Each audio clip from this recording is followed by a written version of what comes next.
thought it was a really, really interesting discussion we had before, and I thought that maybe we could dig a bit more into it and go in depth with some of the themes we talked about. I thought it was the discussion about how to use film or TV as a political tool is a really interesting topic. It's also very much related to cultural diplomacy. It's about how do you get a political, a social, a creative message across. But I want to hear your opinion about how do you find sort of a balance? How do you, if it's an aim to stay away from a film becoming propaganda of a certain message, or when it's a very sensitive topic you're dealing with, like death, how do you use film as a political tool where you sort of keep a balance so the audience can follow? You understand my question? I think so. To me, I think it's very important to me. I mean, what we always try to do is to make films about core emotions that we believe are the same to people all over the world. Yeah. And it's like when I've recently seen films from Iran, Saudi Arabia, all over, and I just love because you find out that, as I said, the core emotions are the same, and you can actually, and that makes you, I think of yourself more as a citizen of the world than actually belonging to any place specific. Yeah. And to me, that's very important. Yeah. You have any ideas on this topic? Like you're saying, it's more about.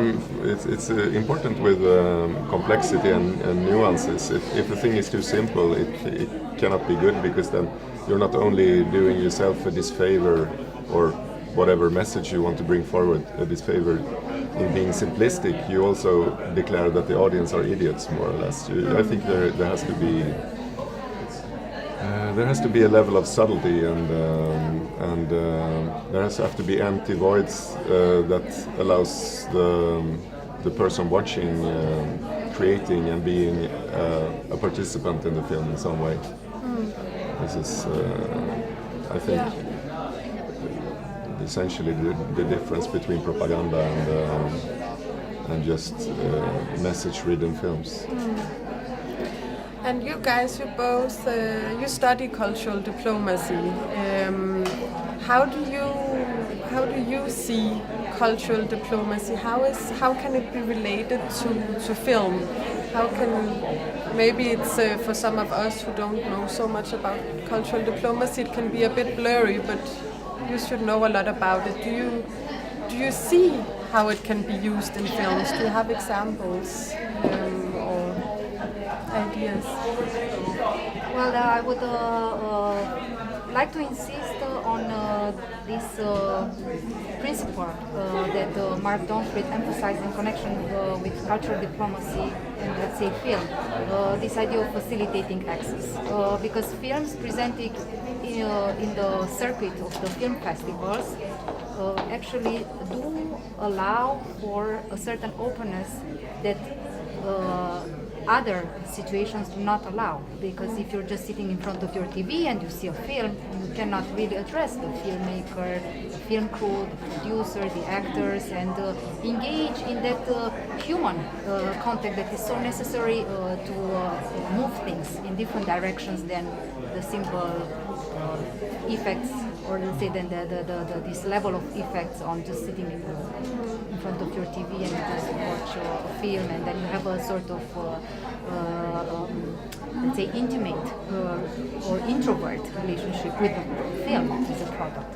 And starting from this, I wanted to ask Tobias and also Jannik a question regarding the policies of making these documentary films more bringing them closer to audiences, because the principle of promoting a film is usually that you do the work on the film, you have a certain product, then you make a trailer, and you throw the trailer out in the wild competition with other trailers for entertainment films or for feature films that fulfill a completely different purpose than documentary films.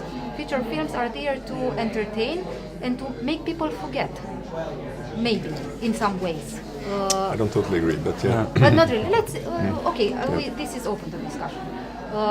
But documentary films are definitely very explicit in the difficult issues they address. So there's no chance to, let's say, to escape. And I was thinking about the way to promote, let's say, to bring closer documentaries on difficult themes to people. I would never try to do a film that does not entertain. I must say that there has to be a level of easiness, you know. It has to be like a pleasure. It has to be a pleasure to see the next scene or the next edit that makes you excited as an audience or as a person. And this, I think, is common through all filmmaking in a way. I don't know.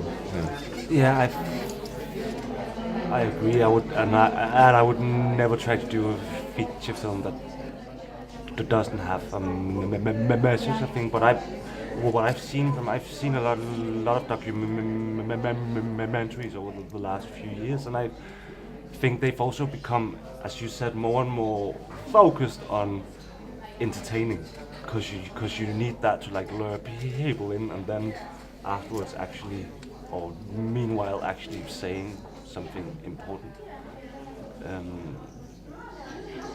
I'm not sure about whether that answered anything. That's a line in your question, I think, because if you continue branding documentaries as pure message holders and pure sort of tools for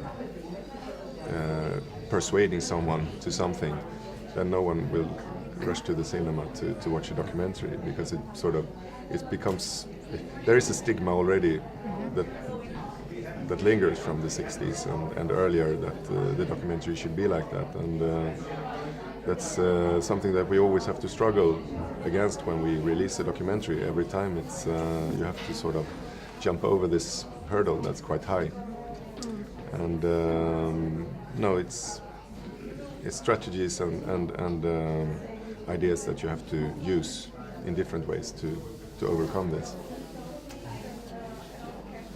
If I want to talk about cultural diplomacy in film for a moment, when I think of documentaries about post-colonial Africa, like yours deals with, wish I'd seen it so I can ask you specifically, but when I think of the African audience and what you might try to be conveying to an African, it would be more reconciliatory, whereas I think if your audience is for the Western sort of Western audience, that it might be more, the word subversive was mentioned, but you're trying to maybe share some ideas that might make them uncomfortable. So my question about how to use it as a cultural diplomatic tool, are you thinking it mainly as sort of an agitating, like getting some ideas that the West may not be comfortable into their heads? Or is there an eye ultimately to Africa understanding their history a little more? This is an interesting discussion. We've talked a lot about it, and we often get questions in Q&As after films that touch on this. And of course the main idea is to stir a bit the self-satisfaction of the West, or the North, as it's more and more being called, and try to open up a true analyze and a true situation of analyzing and asking the right questions, because now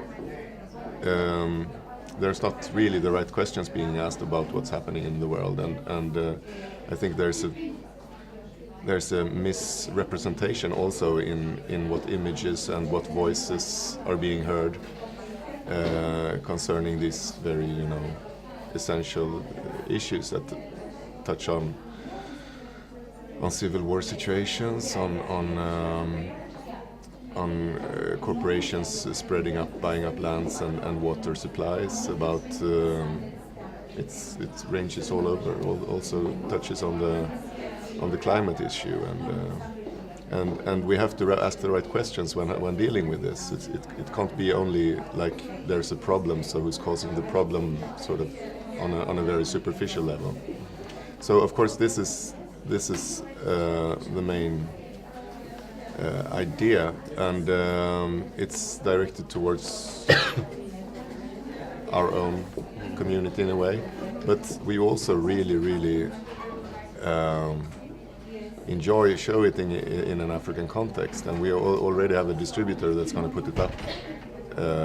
He's committed to 7 territories, 7 countries in Africa, sub-Saharan Africa, and then we'll see maybe more in the Arabic-speaking parts. That's very interesting, because my experience in Africa, in West Africa, is that there's very little structure for most people to experience cinema. So yeah. to even hear that films are being distributed, so that's really exciting. Yeah, and he has to be smart about how to do it. It looks very differently in neighboring countries, such as well, not neighbors exactly, but like from Burkina Faso to Nigeria, there's a huge difference in how you spread a film. So we trust him to sort of navigate there a bit, and in this case, the Africans we came in contact so far that have seen the film are extremely positive, but this is also the more intellectual kind of. Not elite, it's the wrong word, but it's intellectual Africans who have seen it in Sundance here and in Gothenburg. It's going to be interesting to see what happens because it doesn't really have a reconciliatory tone, as you say. I can imagine. But at the same time, it does not evoke or advocate violence. It wants to start a discussion about violence and the role of structural violence that has been imposed on this continent for 400 years or more. I'll be fascinated to see how that works out. For your film, it's not a political documentary, but when I think of cultural diplomacy in terms of a children's film that's trying to deal with maybe a heavier, a more uncomfortable subject, you've mentioned earlier above that you sort of want to see it spread out around the world so you can sort of share the sort of Scandinavian ideas that it communicates a bit. So to me, that's the example of cultural diplomacy going on there, is sharing the ideas and values of your culture with the world. And do you have any maybe particular places or people that you'd kind of like to see it resonate with, or maybe any thoughts on how you'd like to see it spread? As many as possible. I think I just really want to be a part of making people and children also feel not alone with their grief and with their thoughts and with their experiences. And I haven't thought that much about who or where. I just as many as possible. Mm-hmm. And I think of the characters and the people associated with the film, if it does succeed in being internationally enjoyed, there's therefore seen sort of as cultural ambassadors for Denmark and Sweden. You say it's collaborative. Yeah. Sort of indirectly, because it comes from there, if it's well accepted, it would function as a form of cultural diplomacy for your nation, in a way of saying these are our values. Yeah. So that's a good point. Coming back to your question of how the term fits in to what we're looking at. Yeah, and I find it really interesting with this, since I'm from Denmark, so I know with this tradition of Scandinavian films having heavy topics, and yeah, I can relate to that, and I can imagine also that it must be difficult to distribute such films and in other parts of the world. Is that something you have been challenged with, or how it, when we're talking about different cultures and cultural diplomacy, how your films, when you're dealing with such topics as death and post-colonial colonialism, how they are received in different cultures? Our experience so far is that there's been many people who, when they've heard the theme, they get a bit turned off by it. So we actually try not to talk so much about it. We don't ever mention death and stuff because I mean it's there in the film, but we want people to actually see it before they make up their mind about what they believe it is about and how they perceive it. Yeah. And we've had a lot of positive feedback afterwards, because we've tried to make it more about the positive sides of life than the sadness of death. Yeah. And I think that most people want to think of it that way. And I mean, it's something we can all relate to, because it is actually something that happens to all of us at some point. So, but it has been about trying to actually making people see it before they make up their minds about it. That's been really important to us. Yeah. So the topic doesn't become too overwhelming. Yeah.